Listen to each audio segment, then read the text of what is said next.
ಆತ ಶಿಡ್ಲಘಟ್ಟ ಪೌರಾಯುಕ್ತೆಗೆ ಧಮಕಿ ಹಾಕಿದ್ದ ರಾಜೀವ್ ಗೌಡ ಕೊನೆಗೂ ಸಿಕ್ಕಿಬಿದ್ದಿದ್ದಾನೆ. ಕರ್ನಾಟಕ ಕೇರಳ ಗಡಿಯಲ್ಲಿ ರಾಜೀವ್ ಗೌಡ ಪೊಲೀಸರಿಗೆ ಸಿಕ್ಕಿಬಿದ್ದಿದ್ದಾನೆ. ಈ ಮೂಲಕ ಕರ್ನಾಟಕ ಪೊಲೀಸರು ರಾಜೀವ್ ಗೌಡನನ್ನ ಬಲೆಗೆ ಬೀಳಿಸಿದ್ದಾರೆ. ಹೇಗಿತ್ತು ರಾಜೀವ್ ಗೌಡನ ರಣರೋಚಕ ಬೇಟೆ ಅಂತ ಡೀಟೇಲ್ ಆಗಿ ತೋರಿಸ್ತೀವಿ ನೋಡಿ.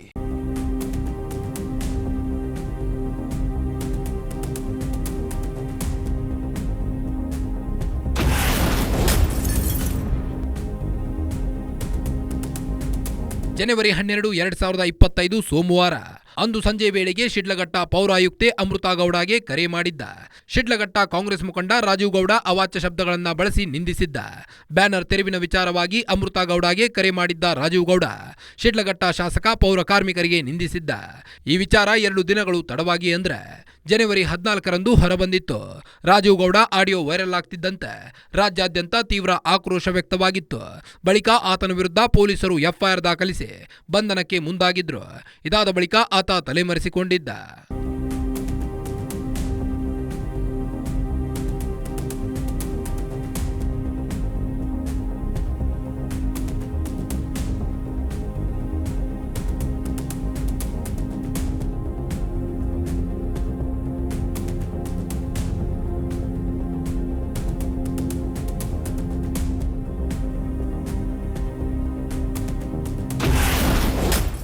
ಜನವರಿ 14ರಿಂದ ತಲೆಮರೆಸಿಕೊಂಡಿದ್ದ ರಾಜೀವ್.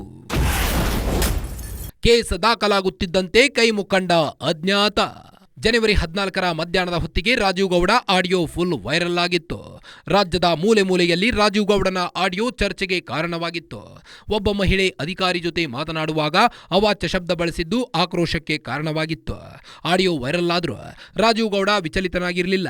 ಆದರೆ ಯಾವಾಗ ಆತನ ಬಂಧನಕ್ಕೆ ಒತ್ತಡ ಹೆಚ್ಚಾಯಿತು ಅಲ್ಲಿಗೆ ರಾಜೀವ್ ಗೌಡ ಕೇಡುಗಾಲ ಆರಂಭವಾಯಿತು. ಜನವರಿ 14ರಂದು ಆತನ ವಿರುದ್ಧ ಎಫ್ಐಆರ್ ದಾಖಲಾಗಿತ್ತು. ಎಫ್ಐಆರ್ ದಾಖಲಾಗುತ್ತಿದ್ದಂತೆ ರಾಜೀವ್ ಗೌಡ ಅಜ್ಞಾತ ಸ್ಥಳದಲ್ಲಿ ತಲೆಮರೆಸಿಕೊಂಡಿದ್ದ.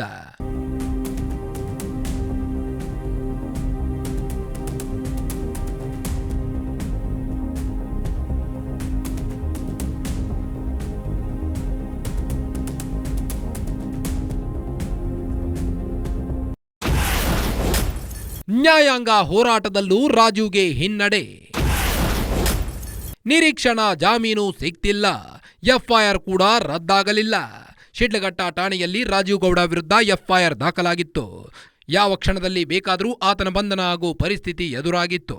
ಹೀಗಾಗಿ ಆತ ಬಂಧನದಿಂದ ತಪ್ಪಿಸಿಕೊಳ್ಳಲು ನಿರೀಕ್ಷಣಾ ಜಾಮೀನಿಗೆ ಅರ್ಜಿ ಸಲ್ಲಿಸಿದ್ದ. ಚಿಕ್ಕಬಳ್ಳಾಪುರ ಜಿಲ್ಲಾ ನ್ಯಾಯಾಲಯ ಮತ್ತು ಚಿಂತಾಮಣಿ ಪ್ರಥಮ ದರ್ಜೆ ನ್ಯಾಯಾಲಯದಲ್ಲಿ ಜಾಮೀನಿಗೆ ಅರ್ಜಿ ಸಲ್ಲಿಸಿದ್ದ. ಆದರೆ 2 ನ್ಯಾಯಾಲಯಗಳು ಸಹ ನಿರೀಕ್ಷಣಾ ಜಾಮೀನು ನೀಡಲು ನಿರಾಕರಿಸಿದ್ವು. ಈ ಹಿನ್ನೆಲೆಯಲ್ಲಿ ತನ್ನ ವಿರುದ್ಧ ದಾಖಲಾಗಿರುವ ಎಫ್ಐಆರ್ ರದ್ದುಗೊಳಿಸಲು ಕೋರಿ ಹೈಕೋರ್ಟ್ ಮೆಟ್ಟಿಲೇರಿದ್ದ. ಆದರೆ ಎಫ್ಐಆರ್ ರದ್ದುಗೊಳಿಸಲು ಹೈಕೋರ್ಟ್ ನಿರಾಕರಿಸಿತ್ತು. ಈ ಮೂಲಕ ನ್ಯಾಯಾಂಗ ಹೋರಾಟದಲ್ಲಿ ರಾಜೀವ್ ಗೌಡಗೆ ಹಿನ್ನಡೆಯಾಗಿತ್ತು.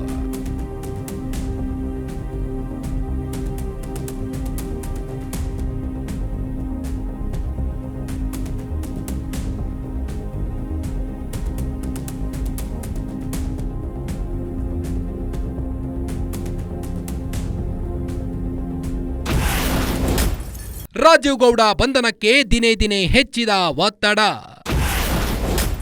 ಬೆಂಗಳೂರು ಸೇರಿ ಹೊರ ರಾಜ್ಯಗಳಲ್ಲಿ ಖಾಕಿ ತಲಾಶ್. ಜನವರಿ 14ರ ಸಂಜೆಯಿಂದ ರಾಜೀವ್ ಗೌಡ ತಲೆಮರೆಸಿಕೊಂಡಿದ್ದ. ರಾಜೀವ್ ಗೌಡ ಬಂಧಿಸುವಂತೆ ಪೊಲೀಸರ ಮೇಲೆ ಒತ್ತಡ ಹೇರಲಾಗ್ತಿದೆ. ಆತ ಕಾಂಗ್ರೆಸ್ ಮುಖಂಡನಾದ ಕಾರಣ ಸರ್ಕಾರ ಆತನ ರಕ್ಷಣೆಗೆ ನಿಂತಿದೆ ಅನ್ನೋದು ಆರೋಪ ಕೇಳಿಬಂದಿತ್ತು. ದಿನ ಕಳೆಯುತ್ತಿದ್ದಂತೆ ರಾಜೀವ್ ಗೌಡ ಬಂಧನಕ್ಕೆ ಒತ್ತಡ ಹೆಚ್ಚಾಗಿತ್ತು. ಹೀಗಾಗಿ ಚಿಕ್ಕಬಳ್ಳಾಪುರ ಜಿಲ್ಲಾ ಪೊಲೀಸರು ಸೇರಿದಂತೆ ಕರ್ನಾಟಕ ಪೊಲೀಸರ ಹಲವು ತಂಡಗಳು ಬೆಂಗಳೂರು ಸೇರಿ ಹೊರ ರಾಜ್ಯಗಳಲ್ಲಿ ರಾಜೀವ್ ಗೌಡಗಾಗಿ ಹುಡುಕಾಟ ನಡೆಸಿದ್ವು. ಆದರೂ ಆತ ಎಲ್ಲಿದ್ದಾನೆ ಅನ್ನೋ ಮಾಹಿತಿ ಮಾತ್ರ ಸಿಕ್ಕಿರಲಿಲ್ಲ. ಇದರಿಂದ ರಾಜ್ಯ ಸರ್ಕಾರದ ಮೇಲಿದ್ದ ಒತ್ತಡ ಇನ್ನಷ್ಟು ಹೆಚ್ಚಾಗಿತ್ತು.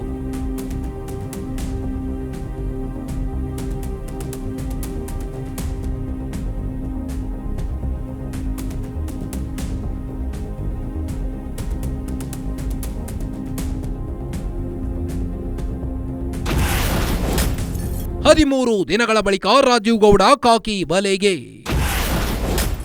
ಕೇರಳದಲ್ಲಿ ರಾಜೀವ್ ಬಂಧಿಸಿದ ರಾಜ್ಯ ಪೊಲೀಸರು. ಪೌರಾಯುಕ್ತೆಗೆ ನಿಂದಿಸಿದ ಪ್ರಕರಣದಲ್ಲಿ ತಲೆಮರೆಸಿಕೊಂಡಿದ್ದ ರಾಜು ಗೌಡನನ್ನ ಪೊಲೀಸರು ಕೊನೆಗೆ ಬಂಧಿಸಿದ್ದಾರೆ. ಸುಮಾರು 13 ದಿನಗಳ ಕಾಲ ತಲೆಮರೆಸಿಕೊಂಡಿದ್ದ ಆರೋಪಿಯನ್ನ ಕೆಡ್ಡಾಗೆ ಕೆಡವೋಕೆ ಪೊಲೀಸರು ಸಕ್ಸಸ್ ಕಂಡಿದ್ದಾರೆ. ಕೇರಳದಲ್ಲಿ ತಲೆಮರೆಸಿಕೊಂಡಿದ್ದ ರಾಜು ಗೌಡ ಪೊಲೀಸರಿಗೆ ಸಿಕ್ಕಿಬಿದ್ದಿದ್ದಾನೆ. ಮಂಗಳೂರಿನಲ್ಲಿ ಪ್ರಭಾವಿ ರಾಜಕಾರಣಿಯ ಆಶ್ರಯದಲ್ಲಿರೋ ವಿಚಾರ ಪೊಲೀಸರಿಗೆ ತಿಳಿದಿತ್ತು. ಹೀಗಾಗಿ ಪೊಲೀಸರ ತಂಡ ಮಂಗಳೂರಿಗೆ ಪಯಣಿಸಿತ್ತು. ಈ ವಿಷಯ ತಿಳಿದ ರಾಜು ಗೌಡ ಕೇರಳಕ್ಕೆ ಕಾಲ್ಕಿತ್ತಿದ್ದ. ಆದರೆ ಆತನ ಕಾರನ್ನ ಮಂಗಳೂರಿನಲ್ಲೇ ಬಿಟ್ಟು ಹೋಗಿದ್ದ. ಆತನ ಸಂಬಂಧಿಕರ ವಿಚಾರಣೆ ನಡೆಸಿ ಆತ ಬಳಸುತ್ತಿದ್ದ ಮೊಬೈಲ್ ಟ್ರೇಸ್ ಮಾಡಿ ಪೊಲೀಸರು ರಾಜು ಗೌಡನನ್ನ ಬಂಧಿಸಿದ್ದಾರೆ.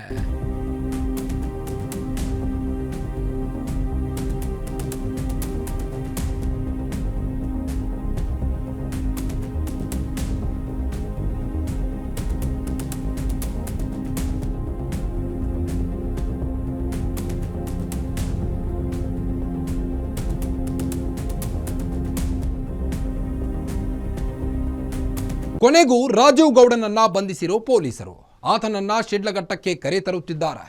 ಶಿಡ್ಲಘಟ್ಟಕ್ಕೆ ಕರೆತಂದ ಬಳಿಕ ಬಂಧನ ಪ್ರಕ್ರಿಯೆ ಮುಗಿಸಿ ನ್ಯಾಯಾಲಯದ ಎದುರು ಹಾಜರುಪಡಿಸಲಿದ್ದಾರೆ. ಚುನಾವಣೆಯಲ್ಲಿ ಸೋತಿದ್ರೂ ರಾಜು ಗೌಡ ದರ್ಪ ದೌರ್ಜನ್ಯಕ್ಕೆ ಮಿತಿಯೇ ಇರಲಿಲ್ಲ. ಈತನ ವಿರುದ್ಧ ಹಲವಾರು ಪ್ರಕರಣಗಳು ಇದ್ವು. ರಾಜು ಗೌಡನ ಪಾಪದ ಕೊಡ ತುಂಬಿತ್ತು ಅಂತ ಕಾಣಿಸುತ್ತೆ.